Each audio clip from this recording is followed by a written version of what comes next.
আসসালামু আলাইকুম। আজ আমার জন্য একটি বিশেষ দিন। কারণ আজ আমার ১ম দিন হাসপাতালের ডিউটিতে। আমি খুবই উত্তেজিত এবং একটু নার্ভাসও। কিন্তু আমার এই যাত্রা আপনাদের সাথে শেয়ার করার জন্য অপেক্ষা করতে পারছি না। চলুন শুরু করি। হাসপাতালে প্রবেশ করার সাথে সাথে এখানকার কোলাহল আমার চোখে পড়ল।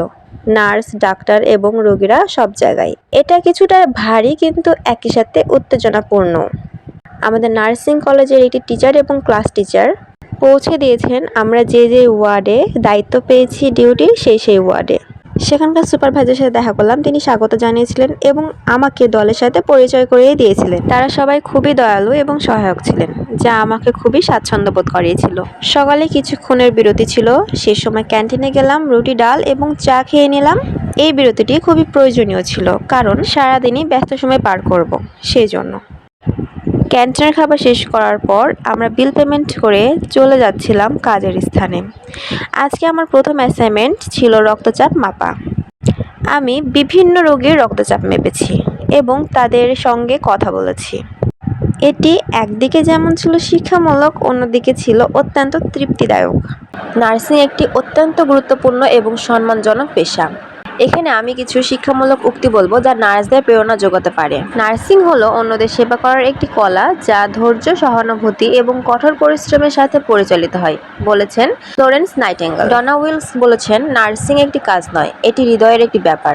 একজন নার্সের সবচেয়ে বড় শক্তি হলো তার হৃদয় এবং তার সহানুভূতি। ডনা কার্ডিলো বলেছেন, আপনি যখন একজন নার্স, তখন আপনি প্রতিদিন কারো জীবনের একটি পার্থক্য তৈরি করছেন। নার্সিং হলো বিজ্ঞান এবং মানবতার সম্মিল, যেখানে যত্নশীল এবং চিকিৎসা সমানভাবে গুরুত্ব পায়। আপনি যখন একটি নার্স, আপনি জানেন যে প্রতিদিন আপনি জীবন বাঁচাতে এবং উন্নত করতে সাহায্য করছেন।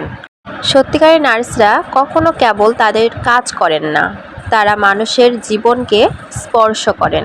নার্সিং শুধুমাত্র চিকিৎসা নয়, এটি মানুষের জীবনের প্রতি একটি গভীর প্রণোদনা। ডিউটিতে আমি দেখেছি অনেক ধরনের রোগী। তারা কতটা যে অসহায় তা বলে বোঝানোর মতন না। আমি তাদেরকে কাছ থেকে দেখেছি এবং জীবনে অনেক বড় একটা অভিজ্ঞতা অর্জন করেছি। অসহায় মানুষের সেবা করা সত্যি একটা বড় সুযোগ, যা আমি পেয়েছি। রোগীদের সাথে কথা বলার মাধ্যমে আমি অনেক কিছু শিখলাম এবং তাদের হাসি দেখে আমার মনটা ভালো হয়ে গেছিল। দিনের শেষে আমি আমার প্রথম ডিউটি সম্পন্ন করলাম। এটা ছিল ক্লান্তিকর কিন্তু তৃপ্তিদায়ক। আমি বুঝতে পারলাম যে একজন নার্স হওয়া শুধুমাত্র চিকিৎসা জ্ঞান নয়, এটি সহানুভূতি এবং ধৈর্যেরও প্রয়োজন।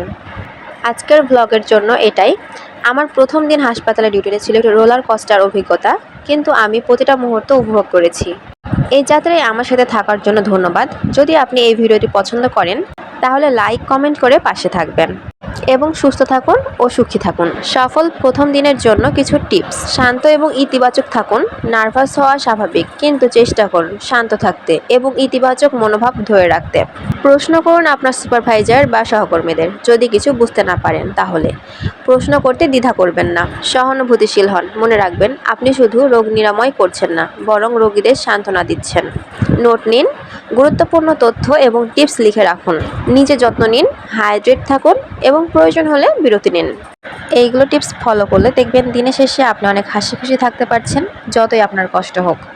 এভাবে কাজ করলে আপনি যেমন ডিউটিতে আসার সময় উৎফুল্ল থাকেন, যাওয়ার সময় উৎফুল্ল থাকবেন, ঠিক আমার মতন। যদিও কষ্টকর এবং প্রচণ্ড ধৈর্যের ব্যাপার, তারপরেও আপনার কাছে এই জিনিসটা খুব ইজি মনে হবে। দেখার জন্য ধন্যবাদ। আরও আপডেট এবং পর্দার পেছনের কন্টেন্টের জন্য আমাকে অনুসরণ করুন। পরবর্তী ভিডিওতে দেখা হবে। আল্লাহ হাফেজ।